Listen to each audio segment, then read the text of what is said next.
Cosmic here, welcome to the channel, and today I wanted to do a follow-up video to my TCG Player sales report talking about North America, because shortly after posting that video, we have actually found the ICV2 report that, spoiler, they just put behind a paywall. That's why nobody's been talking about it, but there's been, for the first time that I've been following this, a massive change that happened and could mean big things for the future of the industry overall. So in today's video, I want to talk about the overall trends that we've seen over the last few years, talk about what are the top 10 games for spring 2024, and then just give some final thoughts of the industry and kind of the shifts that we might expect to see. So with that, let's get into the video.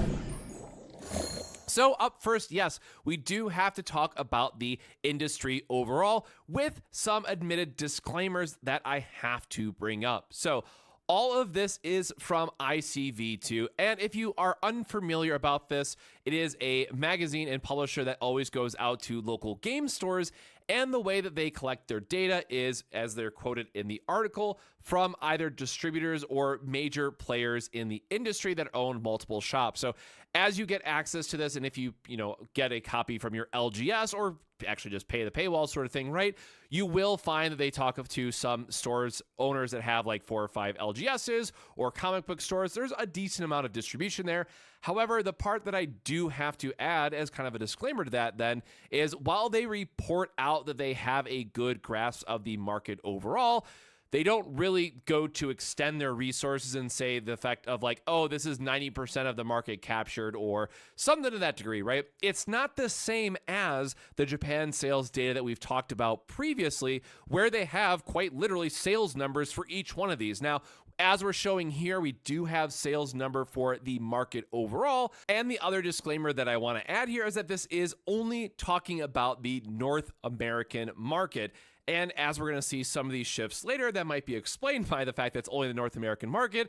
So this does not provide insights into Oceania, EMEA, or any other regions, right? I want to be very clear that this is just for North America and not any other region. So again, I will only be speaking from the lens of the information that we have here and kind of what it might mean for future reports. So kind of the two biggest takeaways from this is that if we're looking at the overall sales from COVID, and they do talk about this in the report as well, or the COVID period, is that there was a huge boost that we saw going from 2020 to 2021.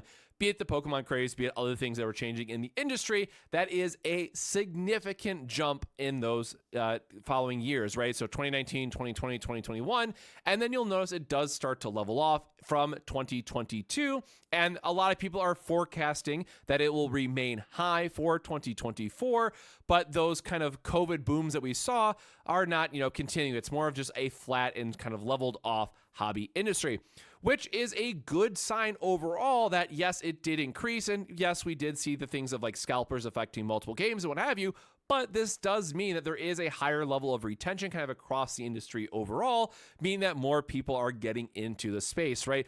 Some of the other videos that I've covered about the Japanese market and Japanese sales, right, we do see this very similar trend where the hobby space is growing globally. And admittedly, as we're going to talk about in the next kind of thing I want to get to, is shocker, a lot of industries or a lot of companies want to get in on this industry as well and sell new games. So that's why we're seeing so many TCG announcements as we are looking back over the last couple years of data and saying, wow, this is a surprising amount of growth, right? And then on the right is just looking at it by category, where we see 1.5 billion of that is just in collectible games. I mean, significantly ahead of the other categories. And of course, just here a line chart at the bottom, just showing you the gap here between collectible games and non-collectible miniature games. The other thing to note here that was kind of cool to see from the report, and I did read all through ICV2, and admittedly, for at least from my perspective, there wasn't that many like really cool insights from it. But the thing that I will call out here is that it is actually the 15th year in a row that we do see growth in the collectible card game space. That was like the one key nugget that I got out of the entire, I think it was like 4 or 5 pages of actual text they had. Obviously, they have pictures and all that other stuff in there, right? But it was kind of cool to see that we're still seeing growth no matter what, kind of even, before COVID, right? Obviously, that's a huge spike, but the hobby itself was continuing to grow, and it was continuing to see changes in North America. And of course, we could go look to the Japan reports, or even just look at Bushiroad or Bandai's, quarterly quarterly reportings that they have to do, you'll also see kind of the same trend or their conference reports where they talk about, hey, we want to continue to grow in this space and this is what we're launching, right? So a lot of things to be said here about just the overall amount of volume, right, of trading card games in the hobby space overall that continues to grow year over year. Now, you will notice that hobby board games did take a little bit of a dip, but again, overall from the market, largely carried by collectible card games or TCGs, to be fair, we do see the hobby space growing. So this is something to note too for LGS owners, and one part that they do call out in the article itself, that it is now a time where you have to diversify because there are so many games coming out and some of them can be hot for a couple years and then completely drop out. If you don't diversify your portfolio at the LGS level, you're really going to be left hanging when some of these games go away. So again, really cool to see that overall we do experience a lot of growth here in the North American side. We have seen this in the Japan reports as well that get shared out. So I wouldn't be surprised if we see similar trends in things like Europe or Oceania.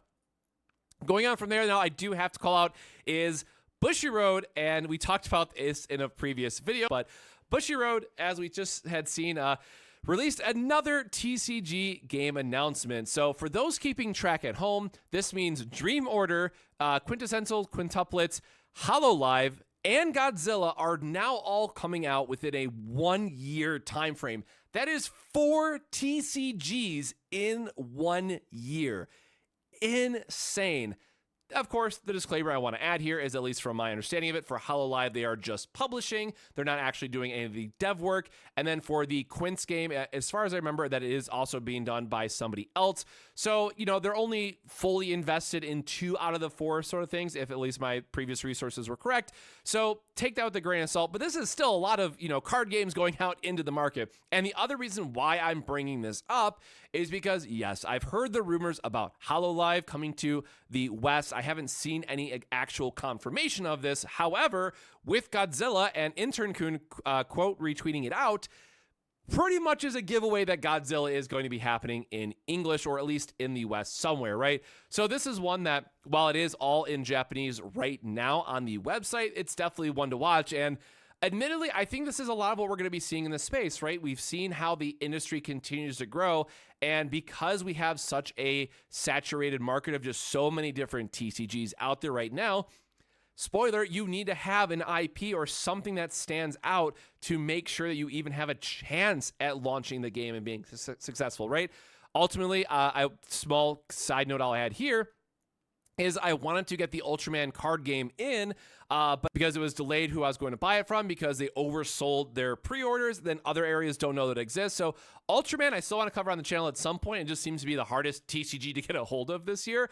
So more on that soon, but I wanted to give a call out here for the Bushiroad and kind of everything they're doing, because it's kind of wild. But, you know, with that big TCG announcement out of the way, kind of what does the top 10 look like? Right now, the entire point of talking about it and getting into the ICV2 results is the thing that everyone goes back to is, and I guess that cut off, is on Star Wars Unlimited in the corner, but what were the top 10 collectible games of the spring timeframe? And this means January through April of earlier this year. And the biggest surprise here is that Lorcana, for the first time that I've ever seen in covering this, and I, you know, going all the way back to my Force of Will days, so literally 10 years ago, of covering, you know, traditionally more niche TCGs on the channel, I have never seen a card game break top 3.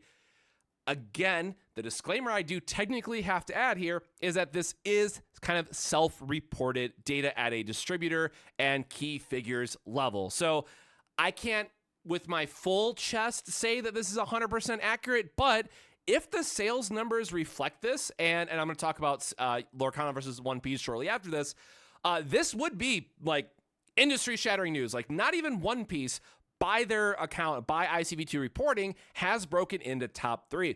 Now, the thing I do want to stress here is that when we take a step back, and again, this was all just North America, when we take a step back from the sales data that's being reported here and look at a global level, Lorcana is not launched everywhere yet. So, like, from a strictly global perspective, Lorcana versus One Piece is 100% doing better numbers still, would be no doubt in my mind. However, as I've kind of been referencing in a couple other videos, this is really cool to see that we're going to have a big 4, if not big 5, in the global economy if Lorcana can launch and get their, ducks in a row for some of the other regions. So this is actually a really exciting space to watch, because the other big thing to note with Lorcana and with One Piece in particular, this is bringing in a lot of new people into the industry, which is exactly what we need to continue to support this and to see stores, being able to pick up all these other games.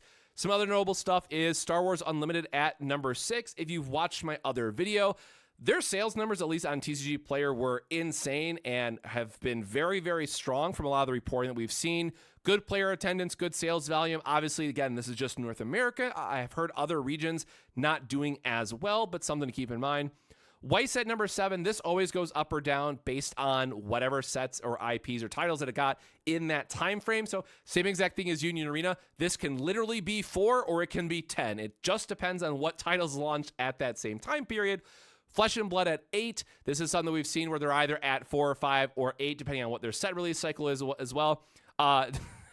Icons of the Realms. Yes, technically this is a miniatures part that we see that is crept up here into the top 10. But again, this is just collectible games. So for some reason, D&D miniatures gets to count as that. And then last but not least, we have Digimon at number 10, which has been pretty strong at going in and out of the top 10 overall, but continues to, for 5 or 6 years that it's been out now, otherwise continues to be pretty strong in the North American market. Now, the one that I do want to stress is, where is Fusion World, right? When a new TCG comes out, normally with its big set 1 hype, right, it gets into the top 10 and then usually falls off somewhere, right, in the either bottom of the top 10 or depending on what the IP is, it goes outside the top 10, but still has pretty strong sales for the new game perspective. However, if for those that didn't follow Fusion World at launch, nobody knew about it, right? Masters players were constantly dogging on it, talked bad about it at their LGS level. LGS owners didn't know that it was an entirely new game. They just thought it was the same set. So yeah, set 1, no surprise here. It just didn't get to stores because a lot of the misinformation or just bad marketing that was around it, even though we had the digital client. So yes, there have been some other problems from a balancing standpoint, or just, people wanting to play digital instead of physical because it's nice to play at the comfort of your home, right? So that is another factor here as well. And if we go back to the launch of, say, MTG Arena, you can talk to your LGS owners. If you don't want to take it from me, talk to your LGS owners about the impact that MTG Arena had on local attendance, and it hurt it significantly. At least out of every single store that I talked to here in Michigan, which in total is probably about a dozen, every single one of them reported that it hurt the LGS scene. So yes, Fusion World, I love that it has a digital client. Obviously, I was really big on it for set 1 because I love being able to just play from my home and it's easy to record games and stuff, but you have to acknowledge that it does have a negative to it as well. Overall, as long as they continue to make improvements to it, I think it will be more of a positive than a negative, but that does remain a little bit to be seen. So will this pop up in the winter report? I'm not sure, but I'm curious to see where this top 10 list shakes out. And again, I do want to stress this is a bit of self-reporting numbers that they put for this top 10. So take that with a grain of salt, but at least, from a industry changing standpoint, Lorcana being top 3 is insane. So I'm very curious to see where this lands between Lorcana and One Piece, which brings me in kind of to my final point, right? So I want to break this down a little bit more and talk about what happened during each one of these periods, because hopefully, if nothing else from this video, you walk away with an understanding that with these top 10 reports, it lives and breathes on what sets dropped during that time period and if they were a good set or not. So admittedly, for myself, this is a set that I haven't followed as closely for One Piece. So I did ask in the community Discord, tell me a little bit why OP06 might have had less sales numbers, right? And at that time, Sakazuki was a entirely oppressive leader that just made the set not as important to pick up, or it didn't have the big collectors, year 1 anniversary stuff that OP05 did. So a lot of factors there kind of combined to make it seem like it would sell a little bit less. Meanwhile, we had Lorcana with Into the Inklands, which was ramping up its kind of hype from a, set 1 to set 2. It was selling out, all that good stuff. So it was keeping that momentum going from the fall months shortly before it. Now, the other thing I want to point out is, okay, tying it back to my TCG Player report that I did, what did it look like from a sales volume? Which, again, keep in mind, this is only off TCG Player sales, and this is only for the first month of sales. But if we look at kind of a super rare versus a super rare, you know, Gecko Moria had 4,200 copies sold, and so did Piglet, but they're just close enough at that point, right, to not be, significant over one another. So both of them are still seeing a good amount of sales traffic on TCG Player. And then also a fun fact, when I was just looking at kind of like a year-to-date standpoint, because a little bit of One Piece knowledge that at least I do know is that everybody hates Gecko Moria because of just how strong it is. And there was something like 17,000 copies that have been sold on TCG Player from the release until the time of recording this, which is November, 4th, right? So really funny to see just the sheer amount of volume that goes out. And then, of course, the point that people asked on my last video that I'm sure people will ask on this video as well. But, what about Magic? What about Pokemon? What about Yu-Gi-Oh? How many sales volume of sales are they doing for each one of those individual cards that are kind of at the top end, high demand, right? When I did my previous video that broke this down in a little bit more detail, when you looked at those three TCGs in general, you have to remember that a lot of the sales are actually going to happen at your LGS instead and not on TCG Player. So when I looked at things like Magic or like Pokemon, it was half or maybe less in some cases, right? There is significantly less traffic that's happening where some of these other games might be bought more online versus in store. So that's another kind of, the ICV2 reporting is not perfect, and nor is the metric of using TCG Player sales volume. But, the two are kind of the best that we have. And if we merge them together, which is what I'm going to plan to do going forward, is a quarterly type of TCG industry report like this, that will give us a better idea of where that's actually sitting. So again, if you like more of this, industry level data, make sure to go check out my other video where I talk about the individual sales for each set of each TCG, and might be surprised of how much volume actually gets moved. And then the last part I want to call out, or I guess it's in that very top corner, is the note here by ICV2 that they talked about, in a TCG market that seems saturated, Disney Lorcana provided a fresh influx of new customers. And then the other really important part of that, again, for nuggets of information, there's like the three things that I mentioned, the one up front and the two here, is that games that had stronger organized play support are doing better. So that was something or better than those that are remaining flat, right, from the previous year. So there is now a case where, a lot of us always talked about, it doesn't matter, casuals always carry it. A lot of people are just playing at their LGS or kitchen table, and that makes up, 95% or whatever the old Wizards of the Coast metric number was. However, as the games get more competitive and as the market gets more competitive, we are seeing an increase of demand for organized play. So it's not too surprising that games like One Piece and now Lorcana kind of getting ramped up again, at least in North America. My disclaimer is this whole video is about North America, right? Both of these are ramping up. So not only do you have people who are looking forward to competing, your more veteran TCG players, both One Piece and Lorcana have been really great at getting a younger or newer audience into the hobby that then translates to people who are going to their stores and excited to play. So this has been really cool to see, and I'm really excited to see how this shapes up over the next year, because I think these are definitely the two biggest games to watch and how they might influence North American sales, and then also what does that mean from a global approach. And then last but not least, kind of the other cool thing to talk about is in this report that went out, and technically this went out in July, and that's why I'm really shocked nobody's kind of covered it yet. They also have kind of like cool hits, and the reasons why for each one of them. So, it's really nice to see things like Altered even getting a shout out here as well, which, yes, it's already released and all that stuff, all the way through Union Arena and Jujutsu Kaisen. So at least it helps stores being a little bit more informed of kind of what's coming up. There's also board games in here and comics, which, again, that's not my thing, so I don't want to cover as much. But overall, if your store kind of just looks at this, thinks it's junk mail and throw it out, make sure they check it out. There's a lot of really great information in here, kind of like upcoming titles. And when there's just a never-ending bombardment of new releases, something like this can definitely help them, stay on top of things a little bit better. So that's a quick look at the industry overall and kind of my thoughts on where things are trending. Again, very excited to see that we're going to have undoubtedly a big five once Lorcana fully gets rolled out from like a global perspective.